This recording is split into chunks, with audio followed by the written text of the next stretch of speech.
Hey, hi there, this is Steve here from Red Chilli Audio in an unusual surroundings for a change because today is Educational and Experimentation Day.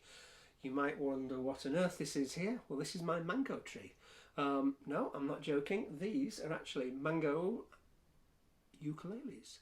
So, having said that, the wood is mango, obviously.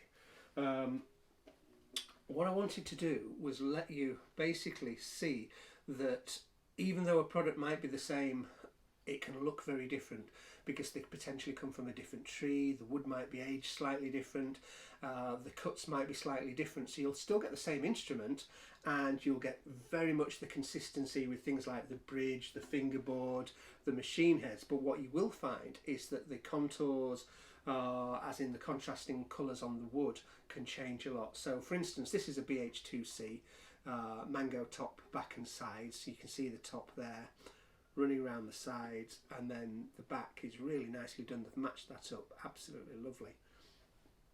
So this next one is an identical product, but it's a lot more subtle on the front. We've got a bit of a flame almost running up there, very simple side, and then this one again has got a really nice deep rich almost flame that's running up that back that seems to be really well matched. And then the next one, believe it or not, is exactly the same product. This is a BH-2C as well, but with this one you can see more of a flame running up these sides now, very simple in the middle, but then you've got a rich line running all the way through the sides, and then almost like a quilted maple it looks like, but it's still obviously the mango on the back there, and you've got those little markings that are running up there just to show you the different types of wood. You actually get a consistency of tone with these things. So let's do that. We run on to this one. Excuse my fingers flicking on the wood there.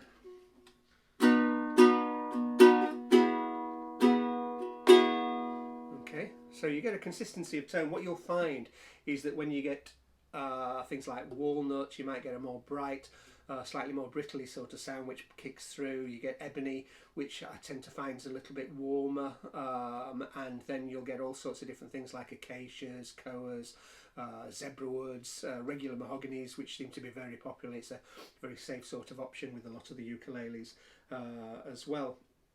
With something like this, you've got the ebony bridge, which you can see in there. These actually, the strings run through here now and they actually go into here. The first time you see it or you break your string, you think, oh dear, this is going to be hard to do. But basically, you put the string through, you pull it through, you tie a knot and pull it back. And what it means is the sustain is absolutely fantastic, because it's actually tying in onto the top there, so you get the lovely sustain running all the way through. With this as well, you've got this nice little motif in there, that's running sort of on the 7th, 8th, 9th fret there. You've got fret markers as well which help if you do have to look down just for placement. You've got an open geared machine head on these ones, but they don't deteriorate compared to a geared machine head. These work really nicely, they tune up really nicely. I mean, I got these three out of the box a couple of minutes ago, tuned them up, and it must have taken 30 seconds for all three to be in tune with each other. So it's really good with those machine heads. They're very clean as well, things like the bracing and everything. I'm just picking them up at random really like this, but I've got no worries with any of them because the build quality is second to none on this side of things. The nuts are very consistent. They're things like the action, again you can see that sort of thing. The way that it sits on the saddle there is nice as well. You can see that sound hole, it's very clean on that side, and obviously when you're going in there as well. Tonally with these things, with single notes,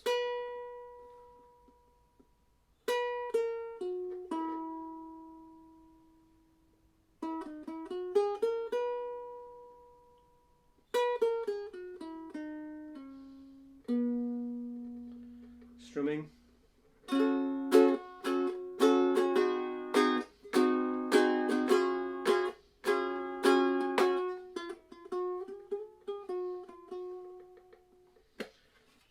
Gives gives you a quick idea on that side of things as well. For me, the mango's got a lovely tone to it, and like I say, when you're picking one, it's the same with the spalted maple as well, which I haven't mentioned.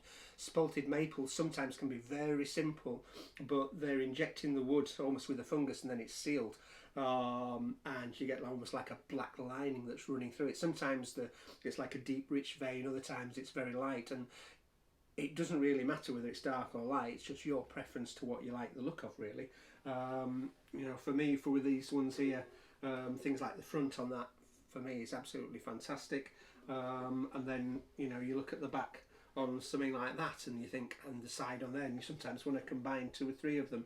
But that's the beauty with this sort of thing. When it's made of wood, you'll find that everyone's unique, everyone's different. You get your own personal ukulele when you get something like a mango wood or a spalted maple, whereas you tend to find with the mahoganies, they look very consistent. The zebra woods, to be fair, look very consistent as well.